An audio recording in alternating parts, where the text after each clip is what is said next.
안녕하세요. 2024년 8월 17일 토요일입니다. 오늘은 예레미야 50장 33절부터 46절까지입니다. 제가 읽겠습니다. 만군의 여호와께서 이와 같이 말씀하시니라. 이스라엘 자손과 유다 자손이 함께 학대를 받는도다. 그들을 사로잡는 자는 다 그들을 붙들고 놓아주지 아니하리라.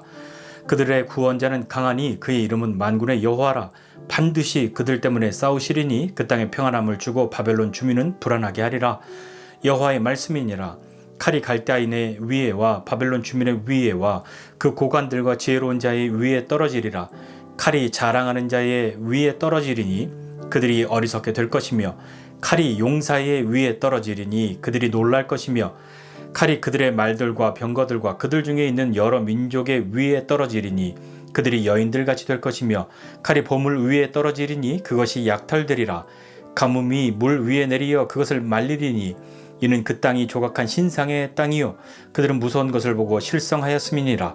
그러므로 사막의 들짐승이 승냥이와 함께 거기 살겠고 타조도 그 가운데 살 것이요 영원히 주민이 없으며 대대에 살 자가 없으리라. 여호와의 말씀이니라.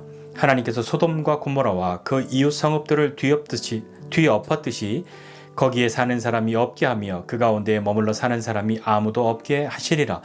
보라, 한 민족이 북쪽에서 오고 큰 나라와 여러 왕이 충동을 받아 땅끝에서 일어나리니 그들은 활과 투창을 가진 자라. 잔인하여 불쌍히 여기지 아니하며 그들의 목소리는 바다가 설레임 가도다. 딸 바벨로나, 그들이 말을 타고 무사같이 각기 내 앞에서 대열을 갖추었도다. 바벨론의 왕이 그 소문을 듣고 손이 약하여지며 고통에 사로잡혀 해산하는 여인처럼 진통하는도다.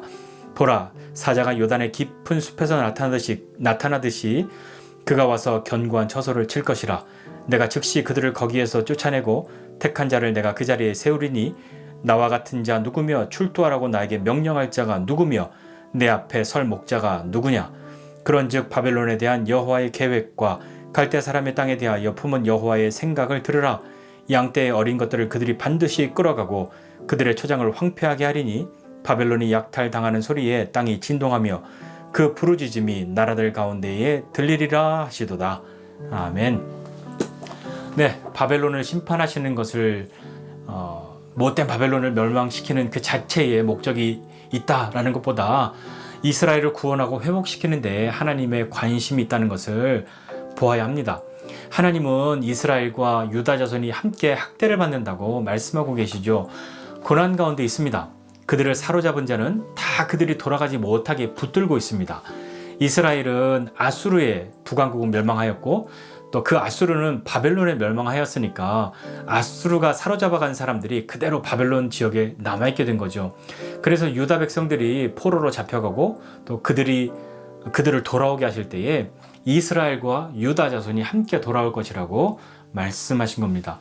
이스라엘과 유다를 학대하는 자와 또 이스라엘과 유다의 구원자가 여기 계십니다. 그런 학대자와 구원자의 구도가 생겼죠. 학대받는 자는 학대자보다 강하지 않기 때문에 학대자를 상대할 수 없는 거죠. 그러므로 이스라엘과 유다 백성들에게는 학대자보다 강력한 존재가 필요합니다. 그래야 그들을 구원할 수 있으니까요. 오늘 그들의 구원자는 만군의 여호와시고 그는 강하고 반드시 그들 때문에 그들을 위해서 싸우시는 분이십니다. 누군가가 나를 위해서 싸운다는 것은 정말 엄청난 일이 아닐 수 없는 거죠. 실제 싸움도 그렇지만 운동 경기 같은 걸 때 보면 함께하는 팀원들, 그들의 수고와 헌신으로 좋은 결과를 만들어내는 것들을 우리 많이 보잖아요. 우리 팀 선수 중에 하나 정말 세상에서 진짜 끝내주는 에이스 선수가 있다고 한다면 얼마나 든든하겠습니까? 어떤 위기든 어떤 순간이든 다 풀어주니까요. 그런데 이것은 운동 경기 이상입니다. 생명이 달려있고 인생이 달려있고 자신과 자녀들의 미래가 달려있는 일이죠. 그런데 그 일에 나를 위해 싸우시는 분이 있습니다. 그것도 그 누구보다도 강하고 나를 위해서는 반드시 싸우시겠다는 강력한 의지를 갖고 계신 분이죠. 고난과 고통 가운데 있을 때, 학대받고 붙들려 있을 때 나에게 고난을 주는 존재보다 그 어떤 존재보다 강력한 분이 나를 위해 싸우신다면 우리는 마땅히 용기를 내야 하지 않겠습니까? 우리를 위해 싸우시는 분은 말로만 싸우시는 분이 아니십니다. 약속하시고 그것을 잊지 않고 지키시죠. 다시 돌아오게 하리라 하신 그분은 그 일을 이루십니다. 그렇기 때문에 포로로 잡혀가서도 거기에 집을 짓고 자녀를 낳고 일을 하고 잘 살아야 한다고 하시면서 그 땅의 평안을 위해 기도하라고 그렇게 말씀하신 거잖아요. 하나님의 백성은 어디에 있든지 하나님과 함께함으로 평안을 누릴 수 있습니다. 비록 징계 가운데 있지만, 바벨론에 의해 붙들려 있지만 하나님은 반드시 그 백성들을 돌아오게 하십니다. 회복하시는 것이 하나님의 마음이고 그것을 원하시기 때문에 이 백성들에게 징계를 내리신 것 아닙니까? 정하신 때에 여호와께서 이스라엘과 유다를 위해 그 학대자들에게 칼이 떨어지도록 하십니다. 바벨론 사람들에게, 또 교만한 사람들에게, 용사들에게, 그들의 무기 위에 그들이 의지하고 자랑했던 모든 것들을 멸하시죠. 가뭄으로 그 땅을 말라버리게 하십니다. 하나님의 심판에 그들은 실성한 상태가 되고 영원히 주민이 없고 대대의 살자가 없게 그렇게 하시죠. 바벨론의 멸망은 이스라엘의 구원과 회복의 때가 되었음을 알려주고 있는 겁니다. 하나님의 바벨론에 대한 생각을 아무도 막아설 수 없습니다. 앞서서 바벨론은 온 세계의 망치로 이방 나라들을 심판하는 그런 주체와 같이 보였지만 바벨론은 선을 넘었습니다. 이방 나라들과 유다를 자신들이 다 정복하고 어떤 힘을 과시했지만 그들은 우리 정도라면 하나님도 아무것도 아니지 우리가 싸워서 다 이길 수 있어 라고 여긴 거죠. 하나님도 아무것도 아니라고 그렇게 여겨서 예루살렘 성전을 파괴하고 성전의 기물들을 가져다가 자신들의 유흥을 위해서 사용하지 않았습니까? 유다 사람의 신도 자신들이 이겼다고 생각했습니다. 그 말은 자신들의 신이 유다의 신보다 강하다고 그렇게 여긴 거죠. 그러나 그것은 맞지 않습니다. 그래서 하나님은 바벨론을 심판하십니다. 그 심판을 바라보면서 바벨론에서 도망한 사람들은 이스라엘에게, 유다에게 외치죠. 이것은 분명히 당신들의 하나님이 하신 보복입니다 라고 그렇게 외치지 않았습니까? 유다와 성전을 회파한 그들에게 이런 심판을 내리시는 분은 분명 당신들의 하나님이라고 그렇게 외치는 거죠. 학대자와 구원자가 있습니다. 우리에게도 학대자가 있을 수 있습니다. 나에게 권한을 주는 자가 있을 수 있습니다. 내 힘으로 어찌할 수 없어서 붙들려 있는 것이 있을 수 있습니다.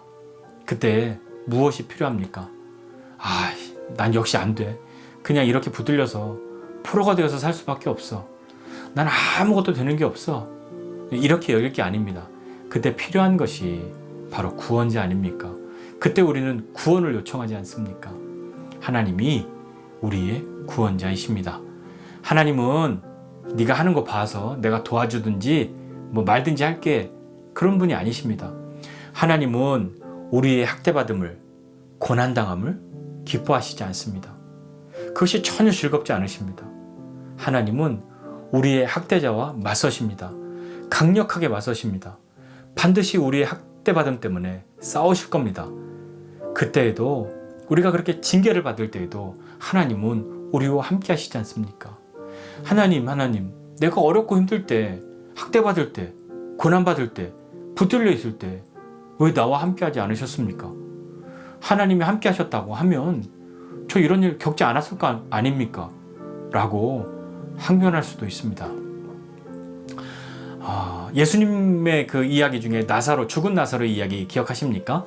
나사로의 죽음 앞에서 그의 동생은 주님이 여기 계셨다고 하면 우리 오빠에게 이런 일이 생기지 않았을 거라고 그렇게 고백합니다. 사실 그것도 대단한 믿음이죠. 예수님 여기 계셨으면 이렇게 죽지 않았을 거라고. 그러나 예수님은 마치 일부러 그들을 찾아오기를 좀 지체하셨던 듯 그렇게 보이기도 하죠. 그 뒤에 오시잖아요. 곧바로 가시지 않지 않습니까? 주님이 하실 일이 있기 때문이었죠. 우리의 생각을 뛰어넘는 주님의 함께 하심을 경험하는 삶이 우리에게 있어야 하기 때문입니다. 우리는 주님의 함께 하심도 우리가 시나리오를 짜고 우리가 감독이 되어서 자, 지금 주님 등장하십시오, 이렇게 요청합니다만 때로 하나님은 하나님의 때에 하나님의 일을 하시는 분이신데 우리의 마음이 조급하고 믿음이 없고 너무 힘들어서 하나님 부르짖는데 하나님의 때가 오기를 참 기다리는 것이 쉽지 않은 그런 때가 많이 있지 않습니까? 살면서 고난 없는 사람이 없습니다. 돌아가고자 하나 내보내지 않았던 이 학대자들과 같이 있을 때가 있습니다. 그러나 포로가 되어도 붙들려 있어도 고난을 받아도 하나님이 우리와 함께 하십니다. 그리고 반드시 우리를 위해 싸우실 겁니다. 우리는 하나님이 하시는 일을 보고 그 일들을 경험하고서야 하나님의 하나님 되심을 고백하는 사람들이지 않습니까? 안타깝지만 우리는 평안할 때 기도하고 믿음이 더욱 자라나고 하기보다는 위기의 때에 고난의 때에 더 기도하고 믿음으로 나가려고 그렇게 애쓰는 사람들이지 않습니까? 하나님은 우리를 학대하시는 분이 아니십니다. 고난과 고통을 주면서 즐거워하는 분이 결코 아니십니다. 하나님은 우리의 고난과 고통이 그분의 고난과 고통으로 여겨지시는 분이십니다. 하나님은 우리의 구원자이십니다. 그러니 그분이 우리의 모든 질고와 우리의 모든 연약함을 대신 담당하지 않으십니까? 우리의 고난 가운데 함께하지 않으십니까? 우리를 위해 학대자와 싸우십니다. 그들을 심판하십니다. 언제 어디서나 우리와 함께하시며 우리를 위해 싸우시는 하나님, 그 하나님을 깊이 만나는 저와 여러분 모두가 되시기를 주님의 이름으로 축복합니다. 기도하겠습니다. 하나님 아버지, 은혜와 사랑을 감사드립니다. 하나님, 우리 인생 가운데에 고난의 때, 어려움의 때가 있습니다. 그때 하나님의 도움을 바라고 주님의 손길을 기다립니다. 그러나 때로 나는 하나님께 한 것이 없어서 하나님께 잘한 것이 없고 하나님에 대한 잘 믿지 못해서 하나님 날 도와주시지 않을 거야 라고 그렇게 연약한 마음을 가질 때도 있습니다. 그러나 주님이 우리를 버리셨기 때문에 우리를 멸망시키시고자 고난과 고통 가운데 내버려 두시는 것이 아니라 주님의 징계는 우리를 향한 하나님의 회복의 의지 있으심이 우리를 향한 징계로 나타나셨는데 하나님 그때에도 우리를 버리지 않고 우리와 함께 하시는 분이신 줄 믿습니다. 하나님, 우리의 학대자가 아니라 우리를 학대하는 자와 싸우시는 우리의 구원자이신 하나님을 믿습니다. 하나님 우리와 함께 해주셔서 우리에게 힘을 주시고 용기를 더해 주십시오. 하나님의 품에 안기는 하나님을 향한 그 믿음이 더욱 자라나는 우리 되게 해주십시오. 평안할 때 더 기도하고 더욱 믿음으로 나아가야 하나 하나님 우리의 연약함은 평안하면 내 마음대로 하고 싶고 고난과 고통이 있을 때 하나님을 찾고 하나님 앞에 나아가는데 하나님 이제 그런 수준에서 한 걸음 나아가서 더욱 자라나는 믿음, 하나님을 사랑하는 그 마음, 그 용기를 가지고 주님께 나아가는 사람 되게 해주십시오. 하나님, 우리가 고난과 고통 가운데 학대자와 있을 때에 우리의 구원자이시는 그 주님 보기 원합니다. 그 주님을 만나는 우리 모두 되게 하여 주옵소서. 예수님의 이름으로 기도드립니다. 아멘.